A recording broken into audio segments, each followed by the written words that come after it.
Welcome to episode number 47 of the Let's Discuss Gaming podcast. I am your host, Triple J. Joining me is my co-host, Dr. Games 101. Hey guys, what's going on? And we got a lot of stories to cover. Probably going to be another 3-hour episode, so sit back, grab a cold beverage, and hopefully we'll entertain you with all the gaming news that we've heard over the last couple of weeks. Yes, indeed, my friend. Beer and podcast go well hand. Well, not for I only root beer actually. Ready to jump into the first story? Yes, indeed. All right. WWE 2K19 and 2K20 online servers shutting down next month. WWE 2K22 may be the current hotness, but some fans are still enjoying the online offerings of WWE 2K19 or 2K20. Unfortunately for them, that will soon come to an end. The WWE Games Twitter account tweeted that on June 30th, the online functions for both of these games will be shut down. Excuse me. 2K explains that doing so allows the team to give its full attention to supporting 2K22. Once the shutdown occurs, 2K19 and 2K20 players will be unable to play online, download or upload user-created content, or interact with presumably any other feature dependent on the servers.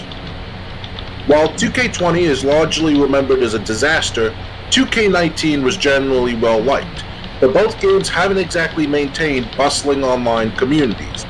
The average Steam player count for both games currently sits between 90 to 130 players, so it's easy to understand why 2K would feel justified in sunsetting online support. Furthermore, WWE 2K22 garnered positive reviews and recently received the first pack of DLC wrestlers of its months-long roadmap. On paper, it behooves the team to help bolster a game perceived as a relative return to form with updates as much as it can.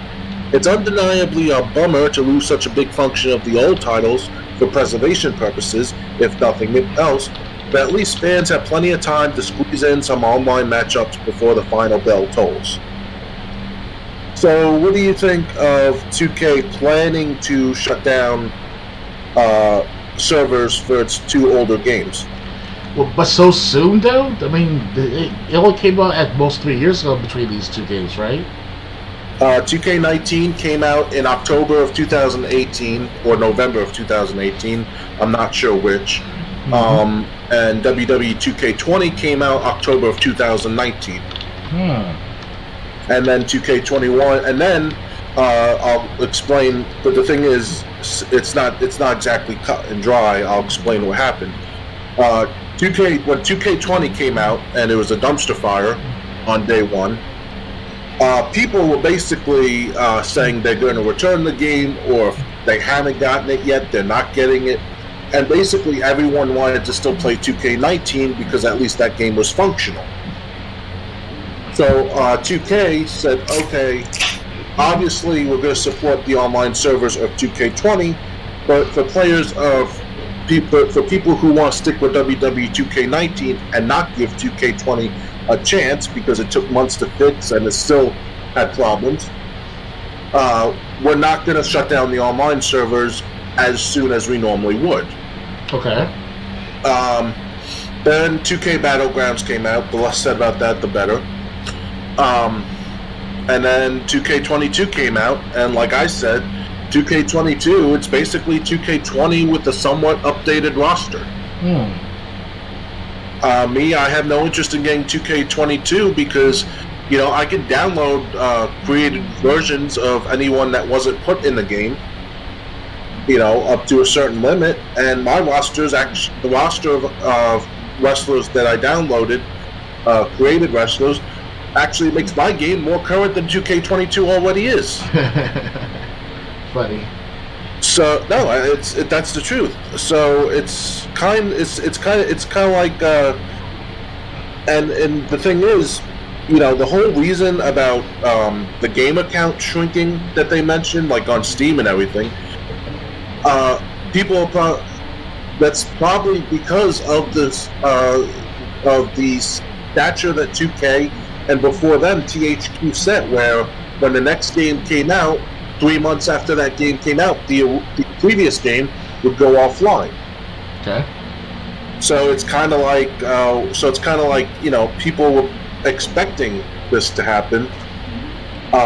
It's expected? Wow. The gamers themselves? No way. When 2K20 came out, people were messaging 2K saying, "Hey, we don't want to have to play 2K20. Can you keep the 2K19 servers up?" Oh, wow. And since there was such a big outcry, they did. But now 2K22 is out, and they say, well, no need to keep up the servers, although I don't know why they can't keep the servers up. They can't keep servers up for like 20 different games, but you're telling me they can't keep the last few games up? I mean... Yeah, it's ridiculous. Keep servers up for like... Yeah, It's to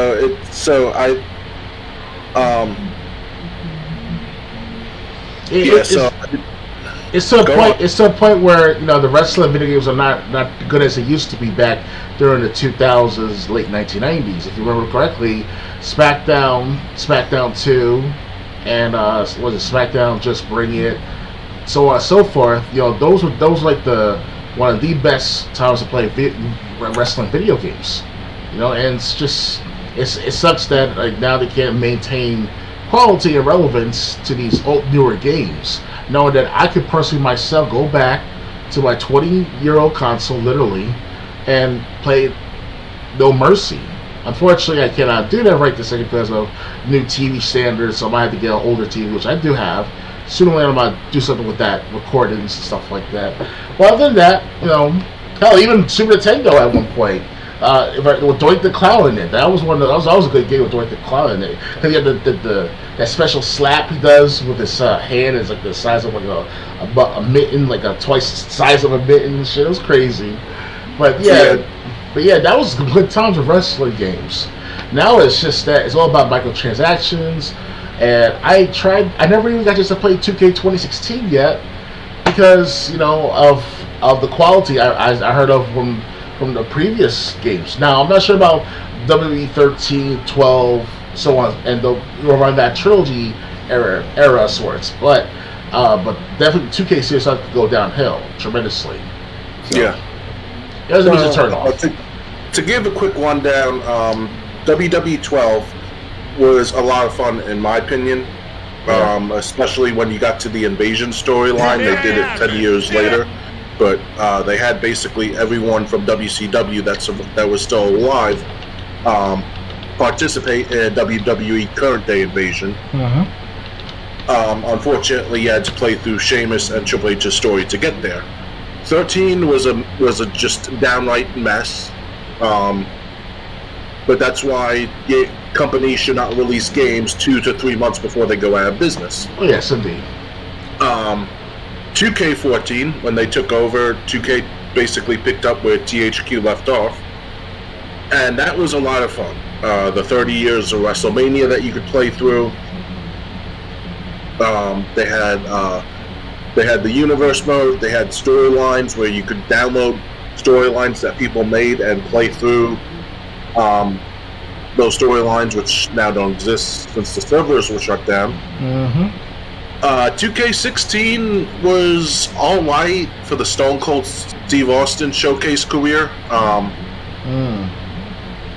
Although they kind of skipped like the whole Invasion storyline, they just summarized that, which I understand why, because the game came out in 2015, and back then Kurt Angle was in Impact Wrestling, so they couldn't use him in the game. Just for one wrestler, Kurt Angle only.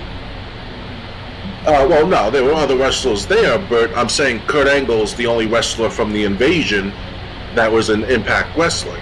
Okay, I see. And if you remember the summer of 2001, it was always Stone Cold and Kurt Angle. Stone Cold and Kurt Angle. Yeah, Unforgiven. Yeah, Unforgiven, SummerSlam. Basic Stone Cold turned on Kurt Angle at the actual Invasion pay-per-view. Mm-hmm. No Mercy was Stone Cold, Kurt Angle, and Rob Van Dam. Yep. And then there was Survivor Series, the 10-man tag. Then Kurt Angle betrayed Stone Cold in the WCW ECW alliance. Yes. Interesting. But 2K16 was still fun.